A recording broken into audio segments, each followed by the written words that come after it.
po ako sa barangay. Tinutulungan po ako habang umaakyat sa second floor. Sa taas ng barangay, sir. Opo. Habang kayo sinasaktan doon sa loob ng barangay, meron mo bang mga nakakita na barangay tanod, kagawad, chairman, wala? Meron sir, kaya lang hindi nila inawat pag kaya katapos na yung nasaktan ako sa kanila inawat. Pwede ba sir, pakikwento sa amin? So, pagdating mo doon sa barangay, inakyat kayo doon sa second floor. Inakyat po ako sa second floor.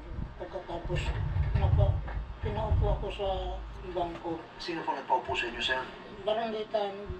Okay, so pinaupo kayo sa bangko. Opo. Tapos kinukuha na kayo ng statement. Okay. Ano po ako? So, habang nakaupo kayo doon, sir, ano nangyari? Hindi ka marunong Sabi ko, wala naman akong kasalanan. Sabi ko, Takot nga ako kapag nagpapako ako kay daddy kapag dini. dito rin sa bambang. Bakit Dinidirit. po kayo napunta sa barangay? Kasi Ang sakit. sabi na Kaya di ako sanay magpupo sa paa, pero sa kamay babae oo. nila ako. Sino ang Pero nagdala po sa inyo habang sa barangay? nagdunok ako sa Wala kamay. lang. Dati nga itong maliit hanggang Pumunta dito. ka sa barangay para magreklamo. Haba na. Hindi sir. Inano ako. Kasi dati pinapahaba ko yun. Inakay ako doon sa tatlong dalawa. Ito parang na hindi ako. brinash. Hindi na ka palabas ng jeep, dinala ka papunta doon sa barangay. Opo. Anong tatlong nanakit sa inyo? Sa jeep pala. Okay, pagdating doon sa barangay, pinaupo kayo ng ano? Okay, habang nakaupo kayo doon, sir, ano nangyari? Sinapak ako.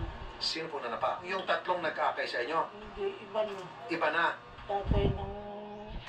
Walang sabi sa akin. Sabi sa akin, bakit mo ginagalaw yung ano? Sinusunod na ako. Okay, tapos yung anak, nakisapat din. Nawala na po ako sa akin. Nandun po yung bahay na nakaalitan Ito sa po yung nararamdaman ko eh.